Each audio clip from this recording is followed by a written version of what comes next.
ನಮಸ್ಕಾರ, ಎಲ್ಲರಿಗೂ ಕನ್ನಡತಿ ಅಡುಗೆ ಚಾನಲ್ಗೆ ಸ್ವಾಗತ. ಇಲ್ಲ ನಾನು ಒಂದು ಬಟ್ಲಾಗಷ್ಟ ಸ್ವಚ್ಛ ಮಾಡಿ ಇಟ್ಕೊಂಡಿರುವಂಥ ಅವಲಕ್ಕಿಯನ್ನು ತೊಗೊಂಡೇನ್ರಿ. ಏನು ಸೊಸ್ಲ ಮಾಡ್ಕೋತೀವಲ್ಲ ಅದೇ ಅವಲಕ್ಕಿ, ಕೆಲವರು ಇದನ್ನು ಮೀಡಿಯಮ್ ಅವಲಕ್ಕಿ ಅಂತಲೂ ಕರೀತಾರೆ. ಈ ಸ್ವಚ್ಛ ಮಾಡಿ ಇಟ್ಕೊಂಡಿದ್ರು ಈ ಅವಲಕ್ಕಿಯಲ್ಲಿ ದೂಸಿರ್ತದ್ರಿ. ಈ ಅವಲಕ್ಕಿಯನ್ನು ಚೆನ್ನಾಗಿ ನೀರು ಹಾಕಿಬಿಟ್ಟು ತೊಳೆದ್ಬಿಟ್ಟು ತಗೋತೀನಿ ರೀ. ಇಲ್ಲಿ ಒಂದು ಬಾರಿ ಅವಲಕ್ಕಿಯನ್ನು ತೊಳೆದ್ಬಿಟ್ಟು ಈ ನೀರನ್ನು ತೆಗಿತೀನಿ ರೀ. ಇನ್ನೊಂದು ಬಾರಿನೂ ಅವಲಕ್ಕಿಯನ್ನು ತೊಳೆದ್ಬಿಟ್ಟು ತಗೋತೀನಿ. ನೋಡ್ರಿ, ಅವಲಕ್ಕಿಯಲ್ಲಿ ದೂಸಿದ್ದೇ ಇರ್ತದೆ. ಈಗ ಈ ಅವಲಕ್ಕಿಗೆ ಇನ್ನೊಂದು ಬಾರಿ ನೀರು, ಒಟ್ಟು ನಾನು 2 ಬಾರಿ ಅವಲಕ್ಕಿಯನ್ನು ತೊಳೆದ್ಬಿಟ್ಟು ತೊಗೊಂಡಿನ್ರಿ. ಈಗ ಇದಕ್ಕೆ ಉಳಿದಿರುವ ಸಾಮಗ್ರಿಗಳನ್ನ ಹಾಕೊಂಡ್ರಿ. ಯಾವ ಬಟ್ಲೆ ಅವಲಕ್ಕಿ ತೊಗೊಂಡಿನಲ್ರಿ ಅದರಲ್ಲೇನೆ 1 ಬಟ್ಲಾಗಷ್ಟ ಸಣ್ಣ ರವೆ, ಉಪ್ಪಿಟ್ಟು ರವೆ, ಏನು ಬಾಂಬೆ ರವೆ ಅಂತ ಕರಿತೀವಲ್ಲ ಅದನ್ನು ತಗೊಂಡೆ. ಈಗ ಅದೇ ಬಟ್ಲೆ 3/4 ಬಟ್ಲಾಗಷ್ಟೇ ಮೊಸರನ್ನ ಹಾಕ್ತಾ ಇದ್ದೀನಿ. ಸಪ್ಪಗಿರೋ ಮೊಸರನ್ನೇ ಹಾಕ್ರಿ. ಈಗ ಇದಕ್ಕೊಂದು ಅರ್ಧ ಬಟ್ಲಾಗಷ್ಟೇ ನೀರನ್ನು ಹಾಕ್ತೇನೆ.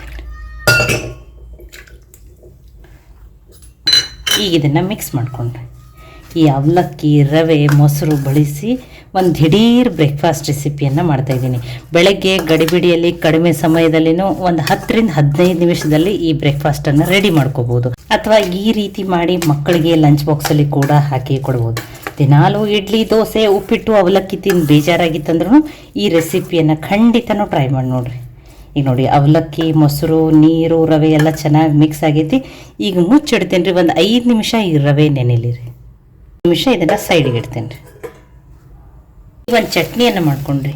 ಚಟ್ನಿಗೆ 1 ಸ್ಪೂನ್ ಆಗಷ್ಟೇ ಪುಟಾಣಿ ಅಥವಾ ಹುರುಗಡ್ಲೆಯನ್ನು ಹಾಕ್ತಾಯಿದ್ದೀನಿ.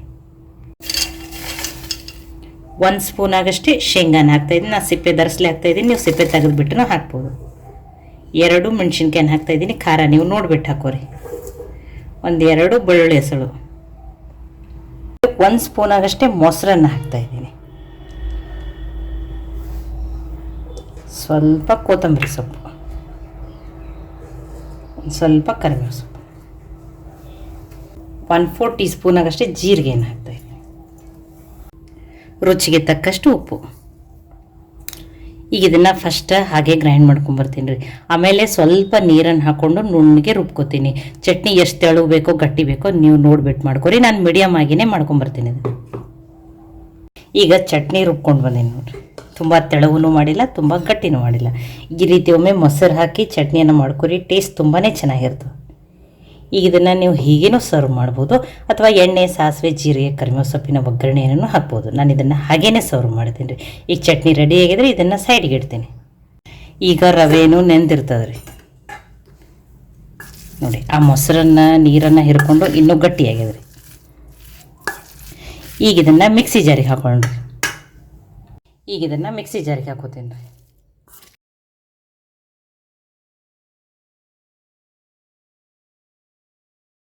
ನೋಡಿ, ಇದಕ್ಕೆ ಜಾಸ್ತಿ ನೀರನ್ನು ಹಾಕ್ಕೊಂಡು ಹಿಟ್ಟನ್ನು ತೆಳು ಮಾಡ್ಕೋಬಾರ್ದು. ಇದಕ್ಕೊಂದು ಈಗ ಅರ್ಧ ಬಟ್ಲಾಗಷ್ಟೇ ನೀರನ್ನು ಹಾಕಿಬಿಟ್ಟು ಅದೇ ಪಾತ್ರೆಗೆ ಈಗ ಹಾಕ್ತಾಯಿದ್ದೀನಿ. ರುಚಿಗೆ ತಕ್ಕಷ್ಟು ಉಪ್ಪು, ಒಂದು ಸಣ್ಣ ಸ್ಪೂನ್ದೇನೇ 1 ಸ್ಪೂನ್ ಆಗಷ್ಟೇ ಸಕ್ಕರೆಯನ್ನು ಹಾಕ್ತಾಯಿದ್ದೀನಿ. ನಿಮಗೆ ಸಕ್ಕರೆ ಬೇಡ ಅಂದರೆ ಸಕ್ಕರೆನ ಸ್ಕಿಪ್ನು ಮಾಡ್ಬೋದು. ಈಗ ಇದನ್ನು ನುಣ್ಣಗೆ ರುಬ್ಕೊಂಬರೋಣ್ರಿ.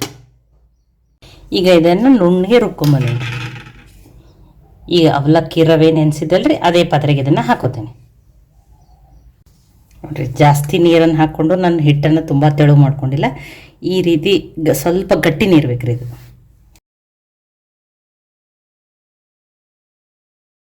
ಇದನ್ನು ಮಿಕ್ಸ್ ಮಾಡ್ಕೊಂಡ್ರಿ.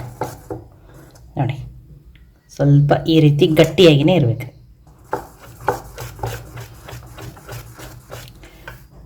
ಇಲ್ಲಿ ನಾನು ಲಾಸ್ಟಿಗೆ ಇನ್ಸ್ಟೆಂಟಾಗಿ ಮಾಡ್ತಾಯಿದ್ದೀನಿ ಅಂಥೇಳಿ ಒಂದು ಅರ್ಧ ಟೀ ಸ್ಪೂನ್ ಆಗಷ್ಟೇ ಈನೋವನ್ನು ಹಾಕ್ತಾಯಿದ್ದೀನಿ. ಈನೋ ಬೇಡ ಅಂದರೆ ನೀವು ಬೇಕಿಂಗ್ ಸೋಡಾನಾದ್ರೂ ಹಾಕೋಬೋದು.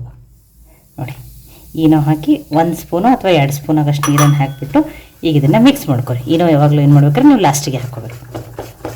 ನೋಡಿ, ಎಲ್ಲ ನೀಟಾಗಿ ಮಿಕ್ಸ್ ಆಗಲಿ. ನೋಡಿ, ಈಗ ಇಲ್ಲ ಇನ್ನೂ ಹೆಲ್ದಿ ಮಾಡ್ತೀರಂದ್ರೆ ಇದರಲ್ಲಿ ನೀವು ಕ್ಯಾರೆಟನ್ನು ತುರಿದ್ಬಿಟ್ಟು ಹಾಕ್ಬೋದು. ಸಣ್ಣದಾಗಿ ಆನಿಯನ್ ಕಟ್ ಮಾಡಿ ಹಾಕ್ಬೋದು. ಕೊತ್ತಂಬರಿ ಸೊಪ್ಪನ್ನು ಹಾಕ್ಬೋದು. ನೋಡಿ, ಹಿಟ್ಟು ಫಳ್ಳಾಗಿದೆ ನೋಡಿರಿ. ಈಗ ಹಿಟ್ಟು ರೆಡಿ ಆಗಿದೆ. ನೋಡಿ, ಈ ಬ್ರೇಕ್ಫಾಸ್ಟ್ ಹಾಕೊಳ್ಳೋಕೆ ಯಾವುದೇ ರೀತಿ ತೆವೆ, ಪ್ಯಾನು ಏನೂ ಬೇಡ. ಈ ಸ್ಟೀಲ್ ಕಡಾಯಿಯಲ್ಲೇ ನೀವು ಇದನ್ನು ಮಾಡ್ಕೋಬೋದು. ಈಗ ಫಸ್ಟ್ ಇದಕ್ಕೆ ಏನು ಮಾಡೋಣ್ರಿ, ಒಂದು ಸ್ವಲ್ಪ ಎಣ್ಣೆ ಹಚ್ಕೊಂಡು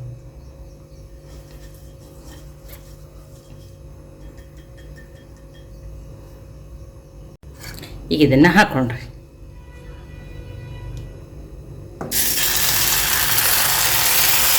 ನೋಡಿ ನೀವು ಎಷ್ಟು ಸಣ್ಣ ಬೇಕೋ ದೊಡ್ಡ ಬೇಕೋ ನೋಡಿಬಿಟ್ಟು ಹಾಕೋರಿ.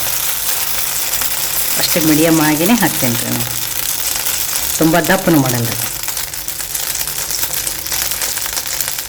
ಈಗ ಇದಕ್ಕೊಂದು ಸ್ವಲ್ಪ ಮೇಲೆ ಎಣ್ಣೆ ಹಾಕಿಬಿಟ್ಟು ಮುಚ್ಚಿ ಬೇಯಿಸೋಣ್ರಿ ಇದನ್ನು.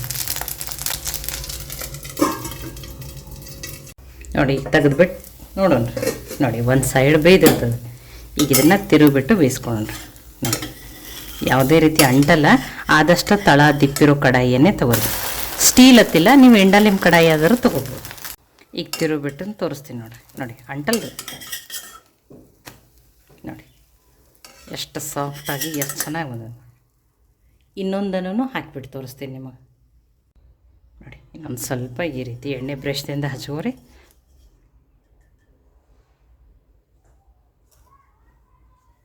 ನೋಡಿ ಈ ರೀತಿ ದಿಢೀರಂತ ಮಾಡಿ ನೀವು ಮಕ್ಕಳಿಗೆ ಲಂಚ್ ಬಾಕ್ಸಲ್ಲಿ ಕೂಡ ಹಾಕಿಕೊಡಿ. ನೋಡಿ ಭಾಳ ದಪ್ಪನೂ ಹಾಕಬೇಡ್ರಿ. ನೋಡಿ ಇದನ್ನು ಅದಕ್ಕಿಂತ ಸಣ್ಣದು ಹಾಕಿ ನೋಡಿ. ಈಗ ಇದನ್ನು ಮುಚ್ಚಿ ಬೇಯಿಸ್ಬಿಟ್ಟು ತೊಗೊಂಡ್ರಿ. ನೋಡಿ ಈಗ ಇದನ್ನು ನೋಡಿರಿ ಒಂದು ಸೈಡೆಲ್ಲ ಒಮ್ಗೊಯ್ದಿರ್ತದೆ, ಇನ್ನೊಂದು ಸ್ವಲ್ಪ ತಿರುಗಿಬಿಟ್ಟು ಬೇಯಿಸ್ಬಿಟ್ಟು ತೊಗೊಂಡ್ರಿ. ನೋಡಿರಿ ಕಲರ್ನು ನೋಡಿರಿ ಎಷ್ಟು ಚೆನ್ನಾಗಿ ಬಂದ. ನೀವು ಎಣ್ಣೆ ಬೇಡ ಅಂದ್ರೆ ತುಪ್ಪ ಹಾಕಿಬಿಟ್ಟು ಬೇಯಿಸ್ಬಿಟ್ಟು ತೊಗೊರಿ, ಇನ್ನೂ ಟೇಸ್ಟ್ ಚೆನ್ನಾಗಿರುತ್ತೆ. ನೋಡಿ ಈಗ ಇದನ್ನು ತಿರುಗಿಬಿಟ್ಟು ತೊಗೊಳೋಣ. ನೋಡಿ ಎರಡು ಸೈಡ್ ಚೆನ್ನಾಗಿ ಬೇಯ್ದದ್ರಿ, ಎಷ್ಟು ಸಾಫ್ಟಾಗಿ ಆಮೇಲೆ.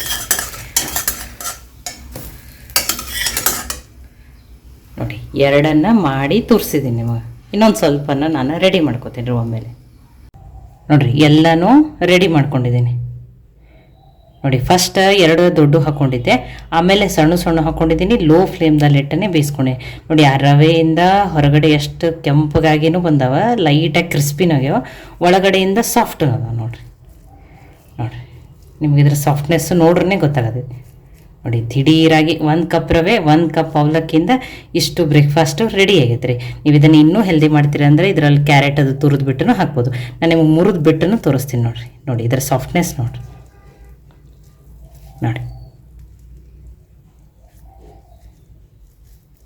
ನೋಡಿರಿ ಎಷ್ಟು ಸಾಫ್ಟಾಗಿ ಎಷ್ಟು ಚೆನ್ನಾಗಿ ಬಂದ ನೋಡಿ.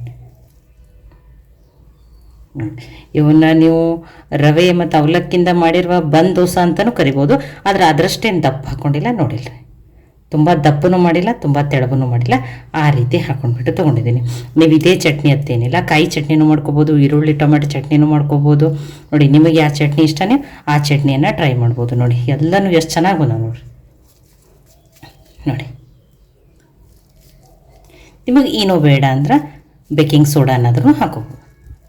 ನೋಡಿ ಎಷ್ಟು ಸಾಫ್ಟಾಗಿ ಎಷ್ಟು ಚೆನ್ನಾಗಿ ನೋಡಿ ಹೊರಗಡೆ ಲೇಯರ್ ನೋಡಿರಿ ಎಷ್ಟು ದಿಢೀರತ್ತು. ಒಂದು 10 ರಿಂದ 15 ನಿಮಿಷದಲ್ಲಿನೇ ಬ್ರೇಕ್ಫಾಸ್ಟ್ ನೋಡಿ ಎಲ್ಲನೂ ಹಾಕ್ಕೊಂಡಿದ್ದೀನಿ. ಎಲ್ಲನೂ ನೋಡಿರಿ ಕಲರ್ ಎಷ್ಟು ಚೆನ್ನಾಗೇ ಬಂದ.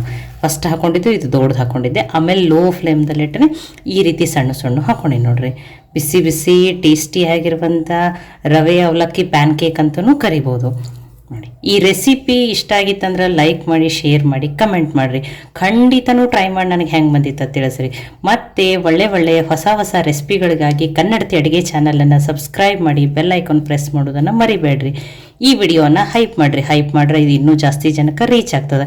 ಟ್ರೈ ಮಾಡಿ ನನಗೆ ಹೆಂಗೆ ಬಂದಿತ್ತು ಅಂತ ತಿಳಿಸೋದನ್ನು ಮರಿಬೇಡ್ರಿ. ಮತ್ತೊಮ್ಮೆ ಎಲ್ಲರಿಗೂ ಧನ್ಯವಾದಗಳು. ನಾಳೆ ಮತ್ತೆ ಹೊಸ ರೆಸಿಪಿ ಜೊತೆ ಸಿಗೋಣ.